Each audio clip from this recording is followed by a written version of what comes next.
ነቢዩ ዓለይሂ ሰላቱ ወሰላም እንዲህ ብለዋል፣ የቂያማ ቀን ማንኛውም ሰው 4 ነገሮችን ሳይጠየቅ አንድ እርምጃ መራመድ አይችልም። አንደኛ፣ አላህ የሰጠውን የዕድሜ ገደብ እንዴት እንደጨረሰው። ሁለተኛ፣ የወጣትነት ጊዜውን እንዴት እንዳሳለፈው። ሶስተኛ፣ ገንዘቡን ከየት እንዳመጣውና ምን ላይ እንዳዋለው። አራተኛ፣ አላህ በሰጠው ዕውቀት ምን እንደሰራበት ይጠየቃል።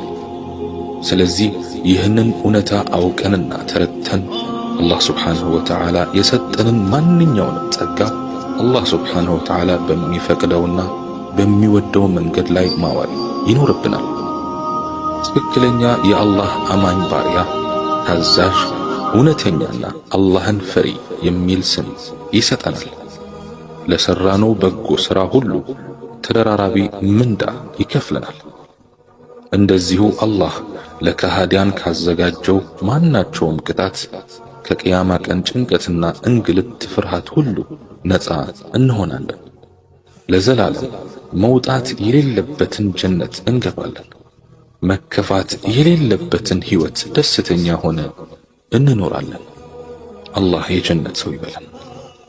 ከአላህ ትዕዛዝ ውጭ ለበጎ ሥራ ተቃራኒ ሆነን ከተገኘን ደግሞ ከላይ የተገለጸው ጸጋ ሁሉ ወደ ቅጣት ይቀየርና ለከሃዲያን የተዘጋጀው የቅጣት የስቃይና የእንግልት ዝናብ ሁሉ ሳያባራ በእኛ ላይ ይዘንባል። አላህ ይጠብቃል። በሌላም ሐዲሳቸው ነቢዩ ዓለይሂ ሰላቱ ወሰላም እንዲህ ብለዋል፣ 5 ነገሮችን ከ5 ነገሮች በፊት ተጠቀሙባቸው። አንደኛ፣ ሕይወትህን ከመሞትህ በፊት። ሁለተኛ፣ ጤናህን ከመታመምህ በፊት። ሦስተኛ፣ ወጣትነትህን ከማርጀትህ በፊት። አራተኛ፣ ሀብትህን ከመደህየትህ በፊት።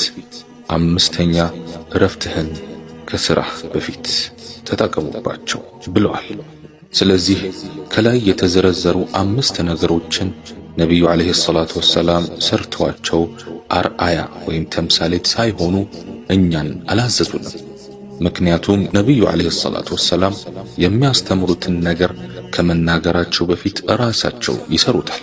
በዚህም ምክንያት ያስተማሩት በሙሉ በቤተሰባቸውና ተከታዮቻቸው ዘንድ ያላንዳች ማቅማማትና ችግር ተቀባይነት ያገኝ ነበር።